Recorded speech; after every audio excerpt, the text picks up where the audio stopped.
Hello and welcome to Shaka Extra Time. I am Paul Ndiho, and joining me on Shaka Live is Shaka Sali himself, aka the Kavale Kid.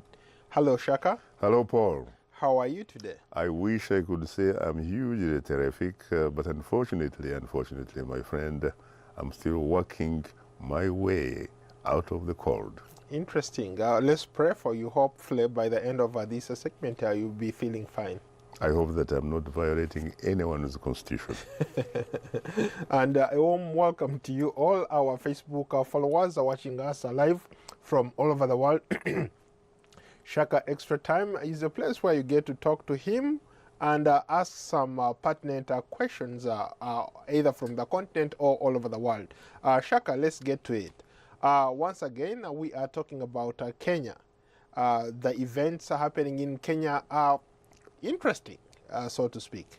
Very interesting, but of course, the one very, very important document, the Kenyan Constitution, really, which was put in place in 2010, seems to be in a position where it could virtually be buried. And I'm talking about the actions of the Kenyan government led by President Uhuru Muigai Kenyatta.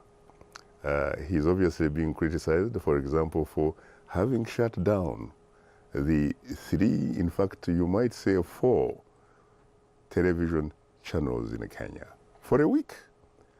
Not only that, you have a Miguna, a guy that some people love to hate, a guy that some people call very snobbish, and others call very intellectually very, very friendly.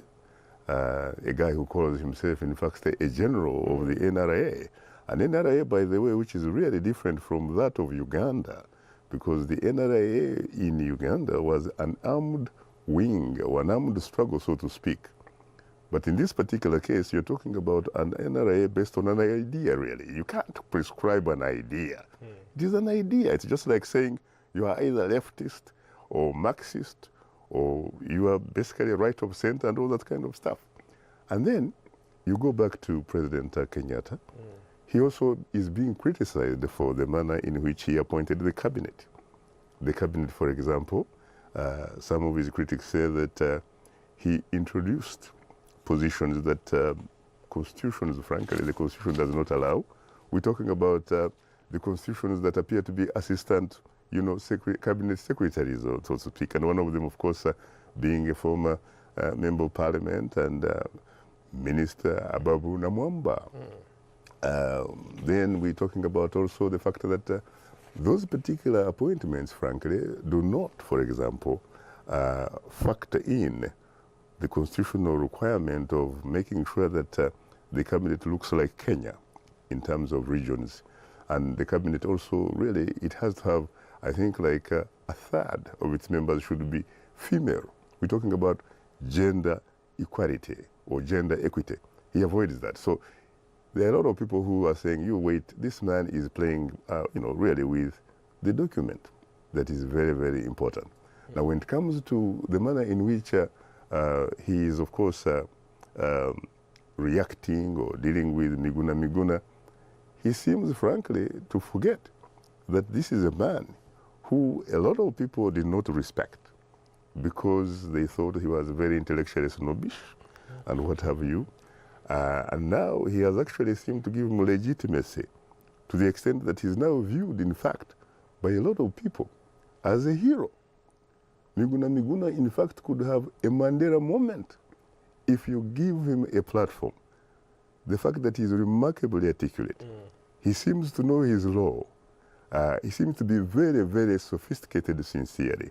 If you give him a platform in a court of law, I can see him reflecting a bit of young Nelson Mandela in the early 60s, the Rivonia trial. I couldn't agree more, Shaka.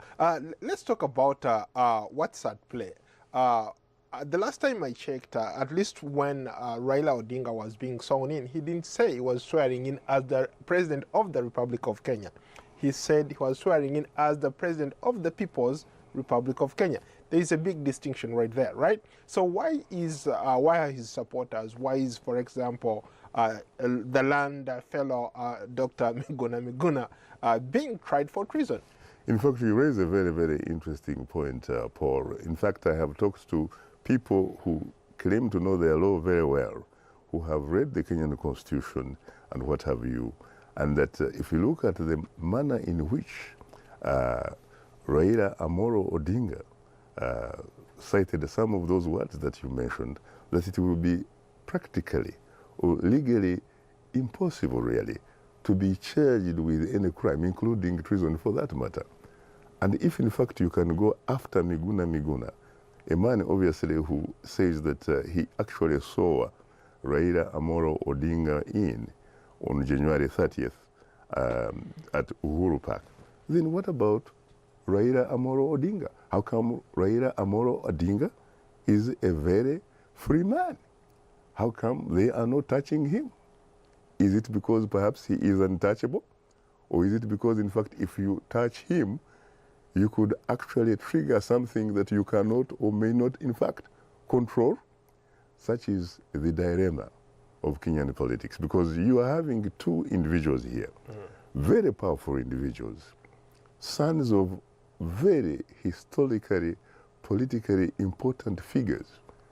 Two individuals, in fact, that would equally be regarded as the founding fathers of independence Kenya. You're talking about Jomo Kenyatta, who happens to be the father, of course, of Uhuru Kenyatta. You're talking also about Jaramogi Oginga Odinga, who happens to be the father of Raila Odinga. As a matter of fact, there were some pundits who were saying, look, you have two individuals here. If there is such a thing as, the Kenyan kind of territory or some land called Kenya, these are two individuals, in fact, that probably co-own that Kenyan land title. And these pundits were saying, if you are going to, frankly, have Kenya going about normal business, what the president, meaning the one that is legal, even though he's perceived to be illegitimate, the man that occupies State House in Nairobi, Uhuru Kenyatta, should actually pick up a phone and call Raila Odinga so that they can actually meet, not only have some sort of exchange of social amenities, but in fact, seriously address the issues that are bringing the Kenyans apart. Because let's face it, there's only one Kenya. And frankly, they should both look at Kenya as something that is more important than their individual egos. And let's face it, there must be some very important problem here. And if the problem is there, the problem is not very difficult to identify, it must be addressed. Shaka, I've been watching all the developments that are happening in Kenya and reading a lot of stuff on social media, including watching some of the protests that were taking place as of last week, over the weekend, yesterday, even earlier today. Most people seem to liken what is happening in Kenya to Uganda. Actually, when you look at the banners that are being posted all over the place, they're like, this is not Uganda. Is there a likelihood that Uhuru Kenyatta, the current president, has borrowed a leaf from his neighbor across the president of Uganda? Because we know for sure in Uganda, Besigye is the type of guy who they have thrown in jail over and over again for similar cases, being charged for treason and so on and so forth. First of all, I think, yes, you could say that there seem to be some similarities, really, even though the two countries' constitutions are totally different. The constitution in Uganda virtually makes President Yoweri Museveni what you would call an imperial president. Or absolute monarch. Or absolute monarch, something, or a combination, in fact, of imperial presidency or presidential monarch and an absolute monarch, for that matter. So that, in fact, he has his fingers in everything. If, for example, he didn't like you, and you were due for a passport and what have you, he would immediately become the passport officer. If, for example, there was a problem at Makerere, and something had to be done, he would immediately become the vice chancellor of Makerere University, Kampala. If there was something wrong with agriculture and what have you, he would immediately take over the docket of agriculture.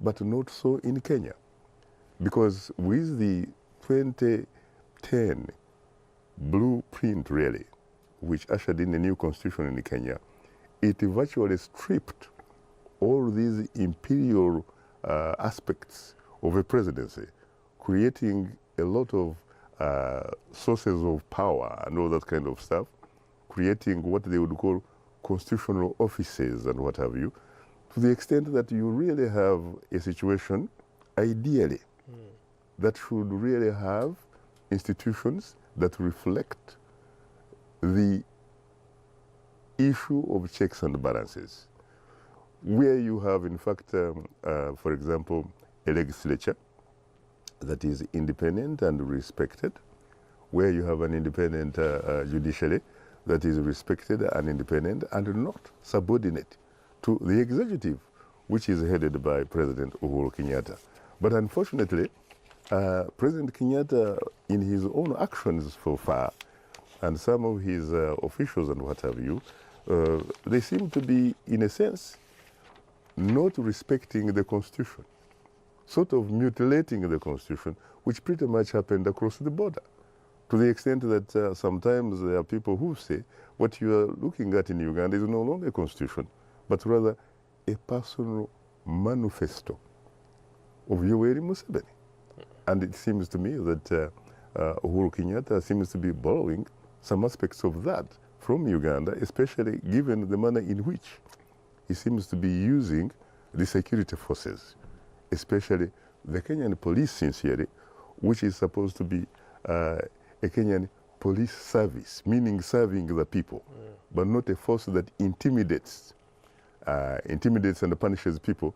And it seems to me that right now, as we talk, given that Miguna, for example, was supposed to be released on Friday, there was even a bond paid for by equivalent of $500 US, 50,000 Kenya shillings. The police or the executive ignored that. They shut down again, like I said earlier, the three perhaps most important commercial television stations. We're talking about KTN, we're talking about National Media, Citizen, and look, for 7 days, he completely ignored that, except that by yesterday, he lifted a ban on KTN, which, by the way, is owned by the Moi family. KTN is part of the Standard Media Group, which are owned by majority shares, really, the Moi family. It could be probably even under a man called Senator Gideon Moi, who knows? And then you talk about Nation Television, whose majority owner is the Aga Khan, a man who also owns the very prestigious Serena hotels in Eastern Africa and beyond. But frankly, when you look at the board, and the chairman of the board is Mr. Chiboro, who happens to be a man from Central Province, the guy that was recently in charge of the operations, the chief executive officer, was also a guy from Central Province. And most senior journalists and managers really tend to be from Central Province. And so you could say probably these were platforms were politically favorable to the ruling party Jubilee. But even when you come to Citizen Television, which is under Royal Media, owned and operated by a gentleman by the name of S.K. Macharia, he also comes from Central Province, except that he happens to be fiercely politically independent-minded to the extent that he is perceived to be a supporter of NASA or Raila Odinga. And as a matter of fact, some time back, he was one of those people who actually testified before the Kenyan Senate, saying that the election of 2007 was won by none other than Raila Amolo Odinga, and certainly not Emilio Mwai Kibaki, the kid from Nyeri. Yeah, Shaka, let's cross over to Southern Africa. Something is brewing in South Africa. As we speak, for the first time in a very long time, the president of South Africa, or the parliament, was suspended. They were supposed to have a State of the Union address. It didn't happen. What's going on in South Africa? Very interesting. It looks like when we talk about the South African president, Jacob Zuma, better known by some of his very close associates as Mushorozi, he obviously seems to be between a political, kind of like a rock and a hard place. He obviously didn't get his way when he wanted his former wife, Dr. Dramani Zuma, to succeed him at Ruthuri House, which is the headquarters of the ruling ANC. Instead, it was his deputy president, Cyril Ramaphosa, a man who very much liked by a lot of people, incredibly smart and very rich. Is one of the richest, in fact, individuals in South Africa, courtesy of an ANC program that wanted to have some of their own people being rich. So he benefited out of the Black Empowerment project. And he was a man, by the way, who was largely the key guy who negotiated the end of apartheid. He's somebody that never lived in exile, someone that, if I remember correctly, was never probably even looked at Robben Island, someone who came from a background in Soweto, belonging to an ethnic community that is not one of those major social, political groups talk about. We're talking about a vendor who therefore was politically looked down upon. Despite that, the Madiba himself, Nelson Mandela, liked him so much, respected him so much, and saw the future of South Africa through Ramaphosa, to the extent that, in fact, he wanted Ramaphosa to succeed him in the presidency, because at that time Ramaphosa was the Secretary General of the ruling ANC. But unfortunately, because he was never in exile, and those people who came from exile, including, of course, Jacob Zuma, Thabo Mbeki, and the others, felt like they had a sense of entitlement. And so it was never to be.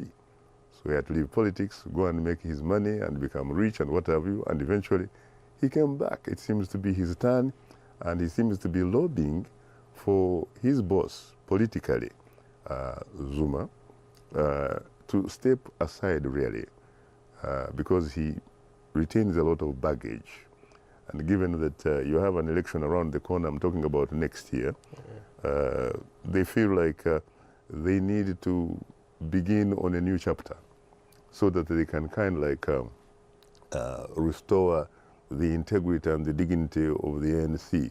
So it's like a sort of political restore ANC legacy. But Zuma also seems to have other ideas. He seems to want to serve his term, which ends next year. Then he has also a problem with the judiciary system, obviously, because of alleged corruption and what have you. Will he survive? And he has the Guptas, the Indians that not only were getting a lot of tenders, but apparently also seem to have influence in terms of who became a minister and what have you. So Zuma really has the work cut out for him. The fact that Parliament postponed the essentially the national kind of like the sort of state national address means that he could actually be in huge trouble, because the last time I checked, he has actually summoned an emergency cabinet meeting. So we don't know exactly what he wants to talk to his cabinet or wants to get out of the cabinet. Okay, let's go to the comments. Let's start in Accra, Ghana. Let's go to Johnny A. Ladson. Is Odinga undermining the Kenyan constitution for security reasons? Would it be prudent for Uhuru to arrest him in the future rather than now? I don't know what kind of, I don't know how Odinga has undermined the constitution, because let's face it, the constitution of Kenya guarantees for example, that you can actually have freedom of assembly. And I think what you saw in Uhuru Park on January 30th was a reflection of that. And there are so many people, to the extent that people in fact are beginning to say it wasn't simply in thousands, rather it could have actually been 1 million plus. And by the way, most people agree that that kind of gathering has probably not happened in Kenya since the last time in 2000 when people went to Jomo Kenyatta International Airport to welcome the opposition leader at that time and a presidential candidate, Mwai Kibaki. And let's face it, when Uhuru Kenyatta was inaugurated in office last year, apparently, you know, when you compare and contrast with these people who came to Uhuru Park voluntarily, these were probably more than 10 times as many as those who actually went to celebrate Uhuru Kenyatta's inauguration in Kasarani Stadium. There is a Facebook comment here who disagrees with you. He's called Eric Kioma. He says, there was no vote rigging in Kenya. The problem here is tribal. The power has been rotating between the big tribes. Rigging is only a scapegoat for Raila to take power through the back door. Your thoughts? First of all, I don't know how he's disagreeing with me. Will disagree with me on what basis? Talking about which rigging? There is no question that the October 8th election was nullified due to illegalities and irregularities. And the people who came with that ruling was not Shaka. It was not Ndugu Shaka. On the contrary, it was the Kenyan Supreme Court which came up with that. And by the way, that was one of the world records that came out of Africa, because the last time I checked, there are only 4 countries in the world that have actually, that belong to that club. And Kenya happens to be the only country in Africa where an incumbent who allegedly had won an election found the election to be nullified. There is no question that in 2007, that election was rigged by the supporters of Mwai Kibaki. That is a fact. Even probably Kibaki himself wouldn't dispute that. And you remember the dramatic manner in which he was even sworn in at State House at night with almost nobody except the Chief Justice, who also happened to come from, at that time, Central Province. And the guys who were in charge of the military and what have you and stuff like that. I mean, come on. I mean, I was told, by the way, by a man who had to know what he was talking about. This was a man called Samuel Kiwitu, a man who happened to be, at that time, the chairman of the Electoral Commission of Kenya, as it was called. He told me, in his words, that that election was rigged. And it was rigged in favor of a man called Kibaki, who apparently had actually been his lecturer at Makerere University College back in 1960, when this guy was doing the intermediate, the equivalent of HSC, before he went to be part of a pioneer class of law school at University College Dar es Salaam. How about people who, for example, Sam Mugabe, he argues that the older Raila thinks that Kenya must conduct an election where he must be the winner. And that's totally wrong. Probably he's old and he has nothing to lose, but he should maybe leave the stage and give it to other young people. You know, there is a saying that everybody is entitled to his or her own opinion, but certainly not the different sets of facts. That guy, I don't see what kind of evidence he has that Raila, in fact, has been losing elections. Raila, it is true, he has been a presidential candidate 4 times. 1997. That one, he lost. This is an election, by the way. Mwai Kibaki himself, who finished second, told me it had actually been rigged by then incumbent president, Daniel Toroitich Arap Moi. Now, the following election, which was 2002, it was Raila who said Kibaki Tosha. And you know what happened? That is probably the only election since independence in 1963 that most pundits will agree was free, fair, transparent, verifiable, and credible. The only election, because the following election, 2007, it is also agreed that this was an election that was rigged by the Kibaki people. This is when the man was sworn in office at night. And you can be assured that he rigged the election, because if you had a man called Kiwi to tell you how a man called John Michuki, at the time who was the Minister of Internal Security, actually threatened to withdraw guards if he could not hand them a certificate of victory and all that kind of stuff, you'll just laugh. Then 2013, on the surface, the election seems to have actually been won by Uhuru Kenyatta. And in fact, subsequently, the Supreme Court of Kenya, which was led by Chief Justice William Mutunga, seems to have endorsed it. But later, I have been told again by some of these people who were involved how, in fact, the reality was different. The election was rigged. Then you have this last election, 2017. And you know what happened on August 8th. And then you also know what happened on October 26th. And you know what happened even the day before the election, in fact, was held on October 26th, which is considered by some as a coronation of Uhuru Kenyatta, because they saw Uhuru running against Kenyatta himself. You're talking about a situation, my brother, here, where the Supreme Court was supposed to have a forum to decide whether or not they should proceed with the election. But guess what happened to the driver and slash bodyguard of the Deputy Chief Justice? They shot him. Yeah, Shaka, what are you talking about tomorrow? Well, tomorrow, of course, we're going to look at nothing other than, of course, the latest political developments in Kenya.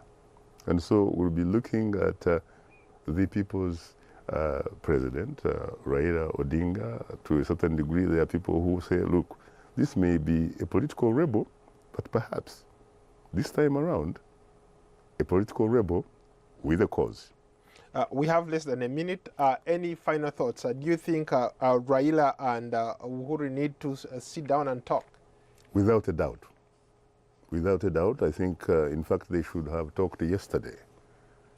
If they were listening to me and watching me really, I think they should put aside their personal egos and make sure that, let's face it, Kenya, their motherland, their fatherland, is above their personal and political interests. These are very important leaders who represent very equally important constituencies.